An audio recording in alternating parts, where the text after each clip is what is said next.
welcome along to another of our Three Things interviews. Our campaign is running throughout January on propertytribes.com, and we're talking to industry commentators and experts about what landlords should be looking at in 2018. And right now I'm joined by somebody who needs no introduction. It's Paul Shamplina. We can see him on the screen in the background with his Channel 5 programme, and of course also brand ambassador for Hamilton Fraser.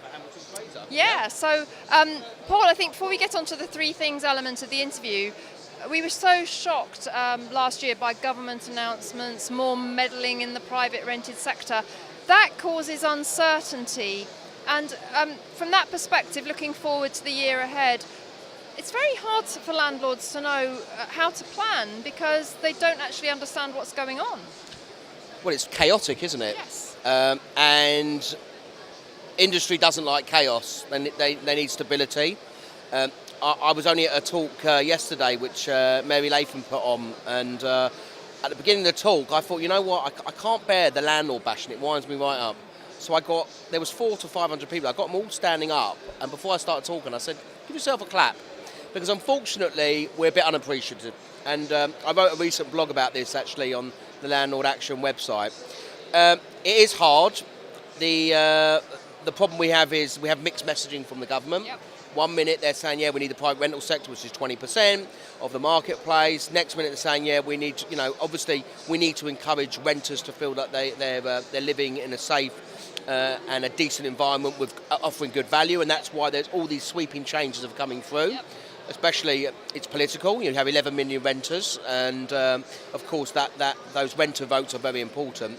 So there is mixed messages, and we see at Landlord Action and across the group, obviously, because obviously we have My Deposits, yep, the property redress scheme, obviously we have total landlord insurance. The mixed messaging we have from landlords is we don't like this uncertainty. Yep. We really don't like this legislation, and of course the taxation. The ones that know about it, I'm having enough, and I'm going to sell up. And we are seeing that, and we're getting a lot of instructions at Landlord Action to serve Section 21 notice to get vacant possession.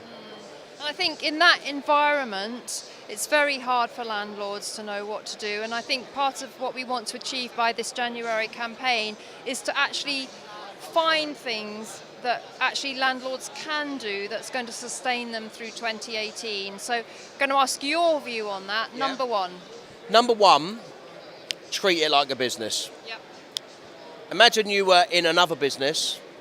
What would your planning be? What would your cost be? Yep. What would your monthly turnover be?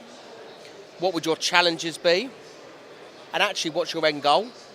Do you have an exit strategy? Is this a 5 to 10 year plan? Is this a 3-year plan?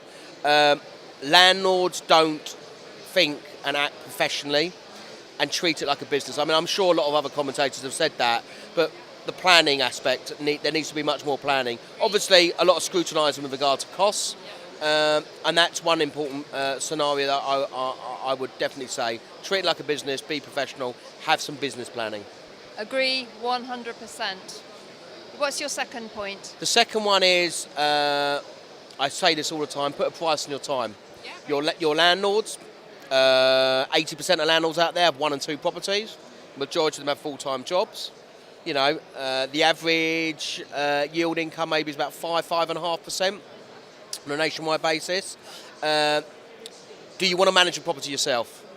And do you have the appetite to manage? Do you know what it means to manage? Do you understand the terms of a tenancy agreement and how much time you have to invest into that tenancy agreement? So if the more you leverage, the bigger you get, what outside help do you need to get? So, I always encourage landlords, unless they're geared up or they've got the expensive experience, I always advise them to use accredited letting agents and do their diligence. So put a price on your time, because, and I say this again all the time, a happy tenant equals a happy landlord. Yeah.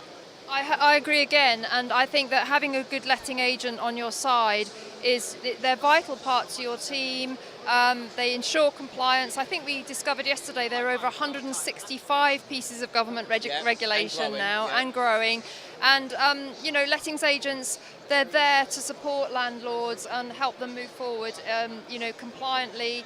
And as you say, value your time. Value your time. And of course, making sure that if you do get a letting agent, it might be a let only or a fully managed, that they are going to be compliant with the Deregulation Act and make sure the EPC, gas safety, how to rent guide, all that's done, that they have your interests in place, that the tenant, you want a tenant in your property as long as possible, with no void periods, with no relet fees to a certain extent, or at least negotiate with your letting agent with regard to renewal fees. What are their terms of business? Do they do mid-term inspections? Are they going to collect the rent on a full management? When quickly? How quickly will they pass on the rent to you? Do they do the how to rent guide? How do they do that? You know, are they offer you rent guarantee insurance? What's included in that management fee? Because yes, we know that the tenant admin fee ban is going to come in next year. You're going to see a lot of some letting agents fall by the wayside when they're losing up to 20% of their income, so they need to change their business models. But you know, just do your due diligence in the letting agent, because they are really the heartbeat of you being able to make sure that your property pays. Yeah, I totally agree. And you should be looking at letting agents who are either ALA Property Mark accredited or member of NALS, National Approved Letting Scheme. And you're also a big advocate of Safe Agent as well, which is client money protection. And of course, making sure that they belong to a redress scheme. You know, at the Property Redress Scheme, we have 7,000 members. Last year, we did 360 adjudications. With my I'm a brand ambassador for the whole group. With my Landlord Action cap on, I make sure it's my business on the TV show to expose the dodgy letting agent. I always do that because the rogue letting agents are giving good letting agents a bad name. And of course, we offer a standalone product, which is Client Money Protect. So actually, you know, some of your members, they might be managing properties for other people and may not see themselves as letting and managing agents. They need to belong to a redress scheme because you could be fined £5,000. The problem we have is the lack of enforcement, but that's another question, another thing for another day. And client money protection, when you do instruct a letting agent, you need to ask them if they do belong to those associations. They will have that built in.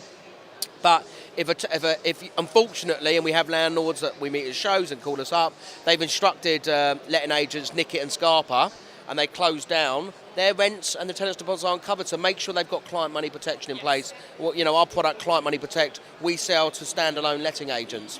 Okay. And you can also look for the Safe Agent logo as well. I'm a huge advocate of Safe Agent as well. You are. So what's your final point?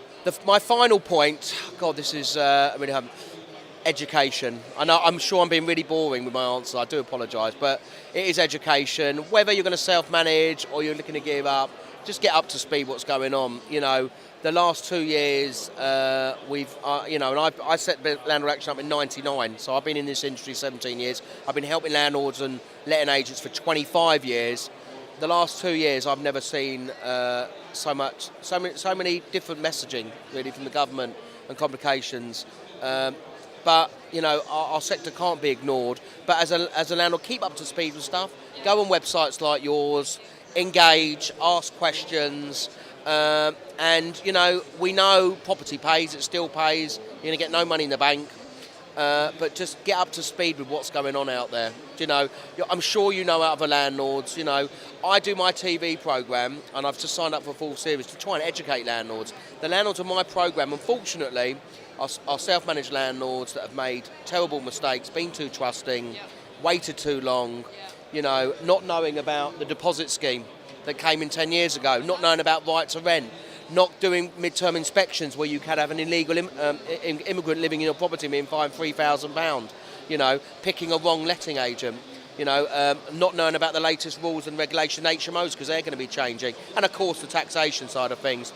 Having a really good qualified tax accountant that knows what you need to do and how it fits. Because, of course, we did a survey called Stick or Twist, which I wrote a press release, and for my deposits database that answered the survey, 25% of landlords for my deposits that put developers do not have a clue about Section 24, and it will only kick in a couple of years' time when they're doing those tax returns, and obviously we go up to 2020. Yep. So educate. Love it, love it, love it. As always, Paul, thank you so much for your contribution. Good luck with the website. Thank you. And do stay tuned as the Property Tribe's 3 Things campaign continues throughout January. Lots more of great advice like Paul's given us today to come.